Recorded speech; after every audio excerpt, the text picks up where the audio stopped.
All right, folks, in my own words, with yours truly, Stephen Smith of Touchdown Alabama Magazine, hottest show on the streets, back in here from the break. And we get into one Shane Lee, the sophomore linebacker for the Crimson Tide out of the Maryland area.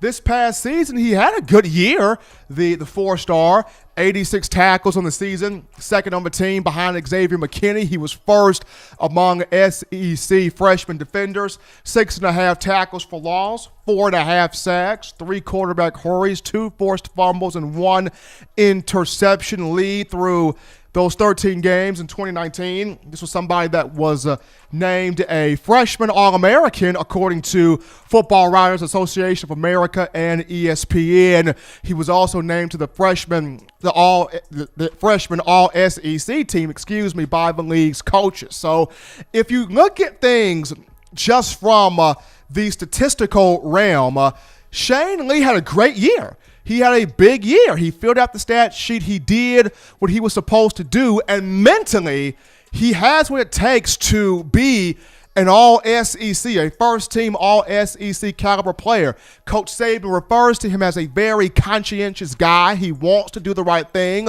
He's all about doing the right thing. And that's what you want. But the issue for Lee this past season, and the reason why some people sort of trying to write him off at that linebacker spot, is not having the speed that he needs to have. And the young man at 6 feet, 246 pounds, he's cut up. He's swole now, big dude, but he carried some unnecessary weight into last year, and a lot of that weight led to him not being as fast as he needed to be, especially when you're taking on athletic quarterbacks like John Rice Plumlee of Ole Miss, Bo Nix of Auburn, players like Kellen Mond of Texas A&M. When you're taking on athletic, mobile quarterbacks, guys that can get around the end, that can attack the perimeter, that can juke you out your shoes,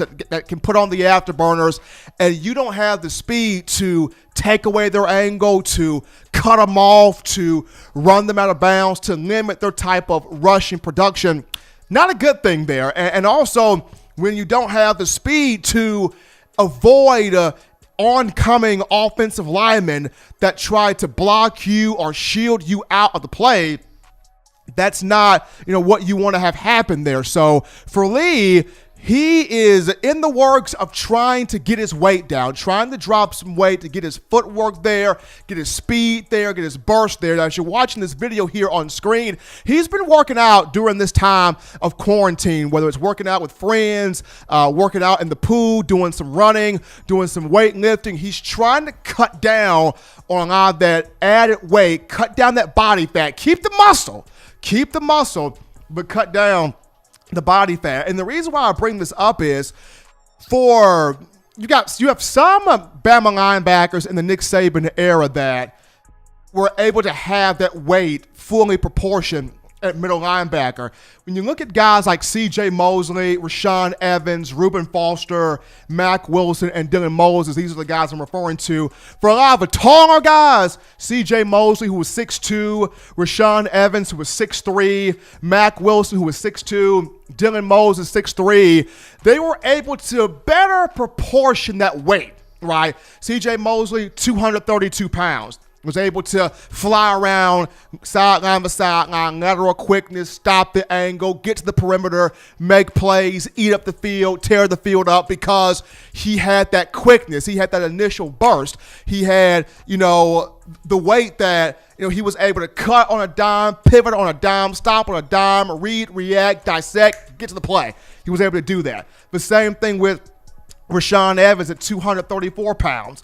The same thing with Mack Wilson at 239 pounds and Dylan Moses at 235, able to have that properly distributed weight throughout the body. Now, for Reuben Foster, Reuben played at the same height as Shane Lee at 6 feet. The difference, Reuben was flying around the field, taking people's heads off, decapitating folks, shutting folks down at 228 pounds. So if Lee can drop about 10 to 15 pounds if he can get down to between 230 to between 230 to 235 with his height at 6 feet, don't write this young man off.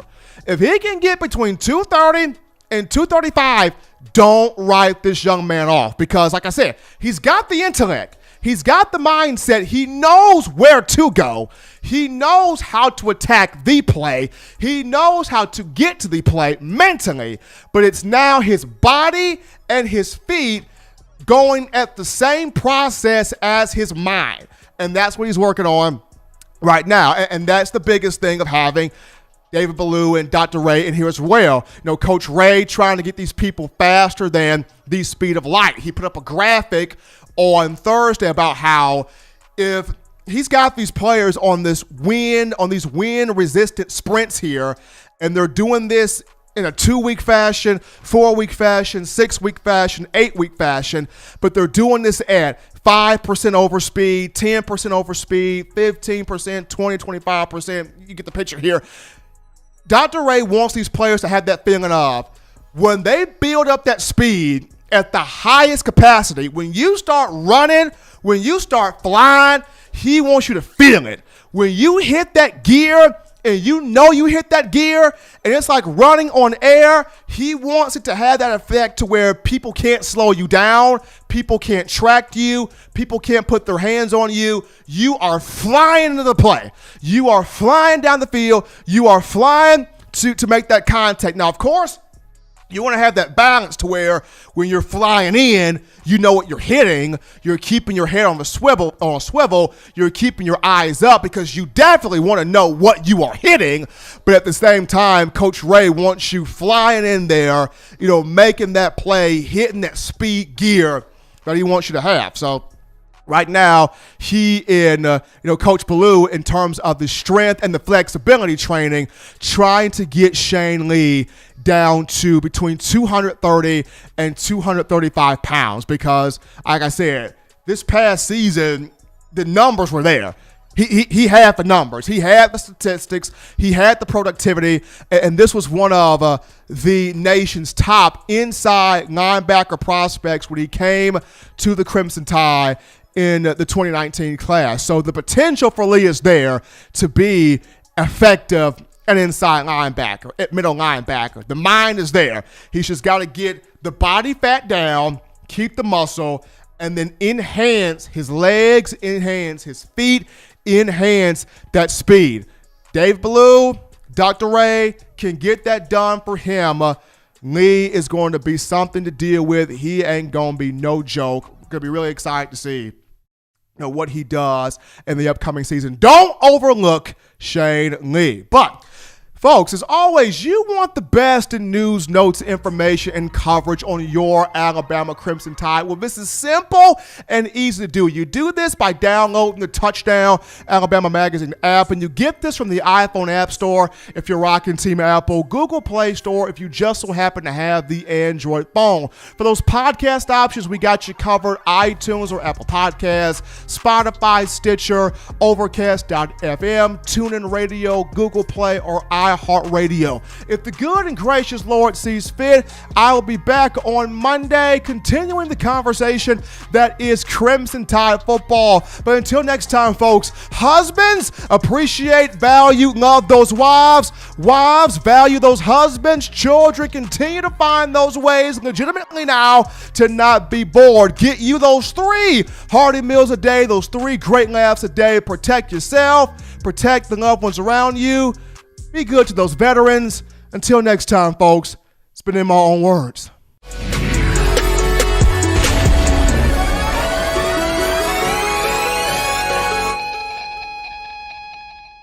Thank you for watching Touchdown Alabama Magazine's YouTube channel.